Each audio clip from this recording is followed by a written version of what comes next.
Welcome to the Arlington Street Church podcast. Founded in 1729, Arlington Street continues today as a gathering place for progressive people of faith in the greater Boston area and beyond. We are located at the corner of Arlington and Boylston Streets, across from the Public Garden in Boston, Massachusetts. Please visit ascboston.org for more information about this historic Unitarian Universalist congregation. Arlington Street Church, gathered in love and service for justice and peace. This is not the homecoming I imagined. While I'm ecstatic that we are finally hybrid, I've spent the last 19 months fantasizing about offering home hospitality to our distant Zoomers for a destination weekend in Boston, going apple picking, walking along the Esplanade arm in arm with the beloved spiritual companions who have held us through this time, but whom we haven't met. I pictured us gathering for a Saturday night potluck and sing-along and a Sunday morning pancake brunch, culminating in a festival of worship. What I hadn't imagined is that we would reopen the sanctuary in the wake of more than 715,000 COVID deaths here in the United States. Over 4.5 million deaths from COVID-19 in the world. Just saying those numbers out loud is a knife to the heart. That we would still be physically distanced and wearing masks, let alone humming into our masks, and unable to eat together never crossed my mind. In fact, there is absolutely nothing about this pandemic that ever crossed my mind. Kem has said it to me over and over, it's not just going away. We're going to have to learn to live with it. American poet Coleman Barks has been deeply influenced by the 13th century Persian mystic and poet Rumi. In his The Guest House, inspired by Rumi, his paraphrase, he wrote, "This being human is a guest house. Every morning a new arrival, a joy, a depression, a meanness, some momentary awareness comes as an unexpected visitor. Welcome and entertain them all, even if they are a crowd of sorrows who violently sweep your house empty of its furniture. Still treat each guest honorably. They may be clearing you out for some new delight. The dark thought, the shame, the malice, meet them at the door, laughing, and invite them in. Be grateful for whoever comes, whatever comes, because each has been sent as a guide from beyond." I know it's too early to fully understand the lessons of this pandemic, but this is a good time to begin. Here's the phrase that surfaced in my prayers and meditation in these past weeks. We have not come this far to come only this far. So what has this pandemic come to teach us? So many things we'd rather not have known. For starters, how politics can hijack people into self-destruction. How little regard some of our society feels about the most vulnerable and the devastating effects of racial disparities. We've seen the fallout from a government that scorns science and the fault lines in our public health systems. But it's also teaching us powerful, positive lessons, all worthy of our learning.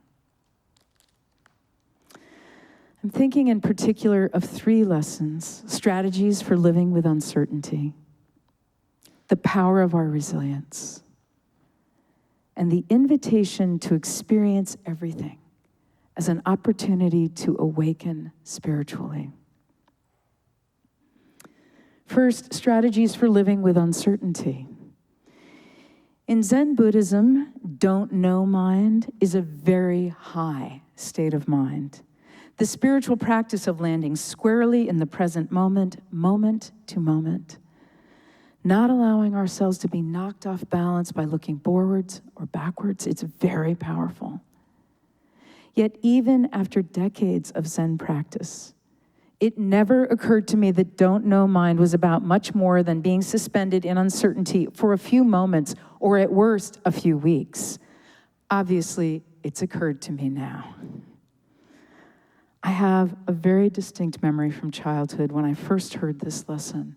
My mother, who suffers from what was then called grand mal epilepsy, had been experiencing a lot of what are now called tonic-clonic seizures, breaking through the barbiturates she'd been prescribed to control them and to which she had become addicted.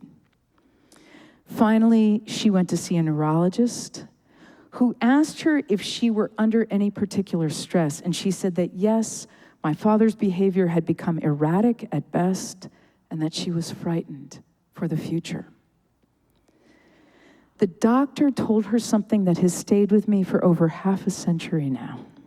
He said, uncertainty is the most stressful state of being. Try to focus on things of which you are sure and let go of those you cannot control. This lesson is for all of us. We're all learning in an inescapable way that the present is our very best home. Find your breath and bring yourself into the present. We can do this together now. Find your breath and breathe.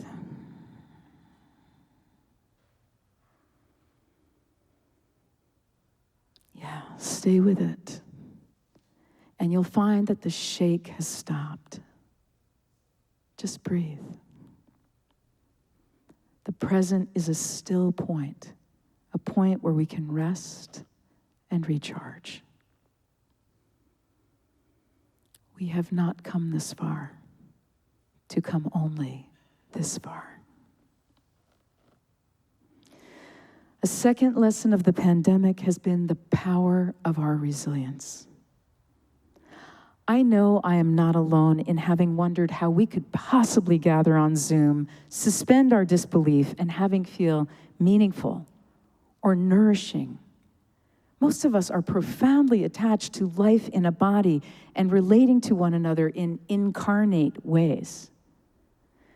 We didn't have a choice, but that isn't the point. Gather on Zoom we did and we do, and I, for one, have felt deeply connected to you, whether or not we've ever met in person. Your beloved faces, shining in your little Hollywood squares, have steadied me, upheld me, moved and inspired me 10,000 times. I love that we can see and hear each other clearly, that we wear our Zoom-assigned name tags and have learned each other's names. I love that everyone gets a chance to speak and we rarely talk over each other. I love that our tech team figured it out and we all rose to the challenge.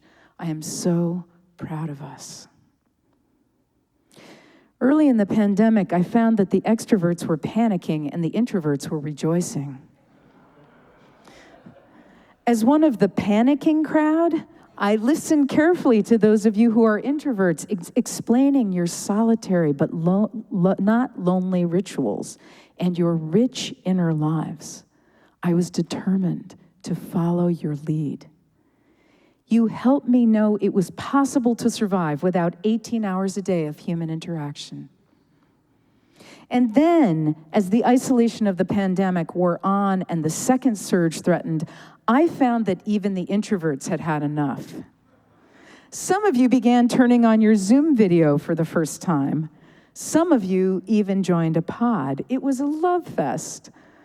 I see now that we are not as different as we might have imagined. Extroverts getting their energy from other people, introverts needing time alone to recharge, and that we have so much more to teach one another. This is the power of resilience. Even if you're feeling buffeted or battered by the pandemic right about now, know that you are resilient.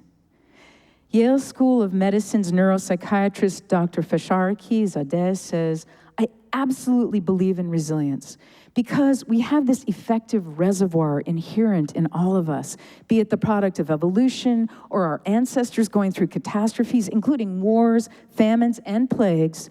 We have the means to deal with this crisis. The fact that you and I are speaking right now is the result of our ancestors having survived hardship. Resilience is part of our psyche. It's part of our DNA. We have not come this far to come only this far. And finally, a third lesson of the pandemic so far is the invitation to experience everything as the opportunity to awaken spiritually. There's a beautiful saying in Tibetan Buddhism, when the world is filled with evil, transform all mishaps into the path of enlightenment. When the world is filled with evil, transform all mishaps into the path of enlightenment. This begins with befriending our most exiled feelings: rage, hatred, powerlessness, grief. Rather than locking the door to the guest house and hunkering down inside, this transformation begins with the willingness to open the door to serene and chaotic, and give them a home. Recently, Kem and I learned that our friend Mark is refusing to be vaccinated against COVID-19. His employer requires vaccinations. His delusion and stubbornness cost him his job. I've gone over and over it in my mind. What was the moment he slid over to the dark side without our ever knowing? How did he continue to spend time with us and among our neighbors and friends, listening to people he loves and who love him, discussing the miracle of the vaccine, and cling to conspiracy theories from the swamp of the Reb and some fringe talk show host? I felt disbelief, anger, and revulsion. When I really dug in, I knew I also felt betrayed. How could he choose to leave us? I felt confused.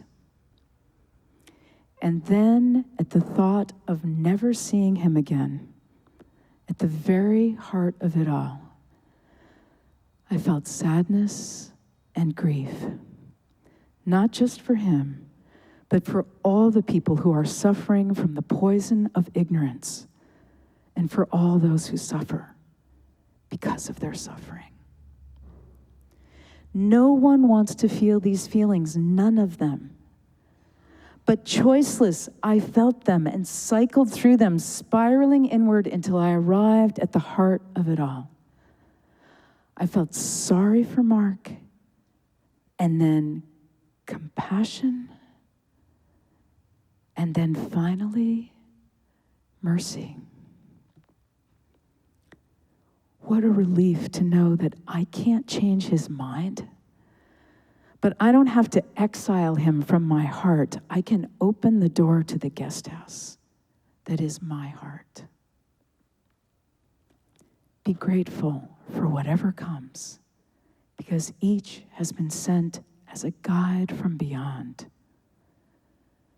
We have not come this far to come only this far. Today, as we gather, some Zooming, some here in person, distanced and masked, we can give each other courage and strength to open that door. The pandemic is far from over. What else does it have to teach us? You know now, that's up to us.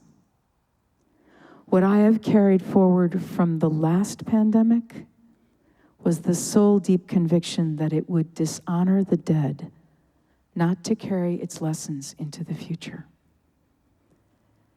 And so I'll close with one of the most important lessons from the AIDS years, a good one to remember today.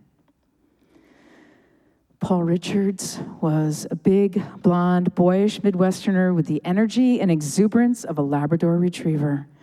On his own initiative, with his Baptist heart, Paul recruited new church members to our congregation in Provincetown by inviting groups of 6 friends at a time to Sunday brunch in his beautiful Bayside condo. The hitch was that the invitation started with the church service at 11 o'clock. If you planned to eat, you had to meet Paul in his pew. He was shameless. He was charming. I'm remembering one particular late summer Sunday afternoon. The last wedding party of the day was being photographed on the sunny front lawn of the church under a cloudless sky. Paul popped in and said, "My boat's at the pier. Let's go." I could see the Kaposi sarcoma erupting on his left calf. I was exhausted, but I went. Paul motored way, way out into the bay until the leaning steeple of the church took its place in the town silhouette on the horizon. He threw the anchor and we sat in silence. From a distance, the dying and death, loss and grieving all took their place. And then Paul said to me, "Listen, even if it kills every single one of us, even if there is no one left to tell the stories, it matters that we care for each other in all this madness. It matters that even in the face of death, we love each other well." Beloved spiritual companions, we have not come this far to come only this far. May we cultivate don't know mind, remembering that the present is our best home. We are resilient. It's part of our psyche. It's part of our DNA. When the world is filled with evil, may we transform all mishaps into the path of enlightenment, seek compassion and mercy, and open the door to the guest house of our hearts. It matters that we love each other well. I love you. Amen.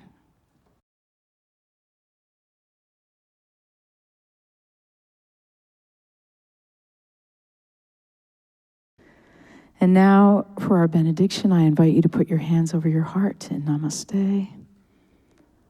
I honor the divine in you. When the world is filled with evil, may we transform all mishaps into the path of enlightenment. Seek compassion and mercy, and open the door to the guest house of our hearts. It matters that we love each other well. Let us keep this faith, beloveds, and pass it on. The service begins when the service ends. Bless your hearts. I love you. Amen.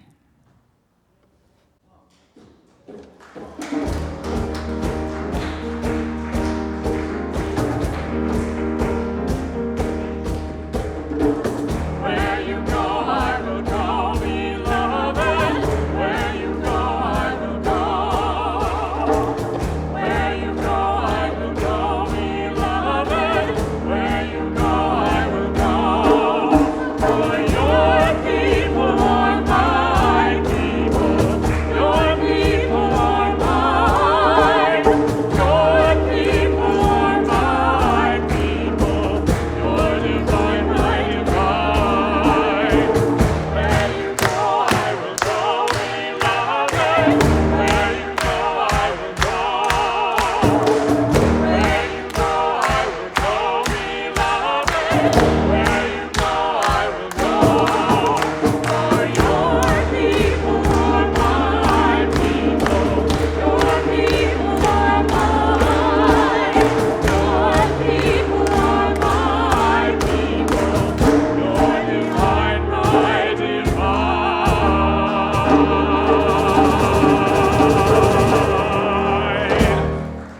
visit ascboston.org for more information about this historic Unitarian Universalist congregation.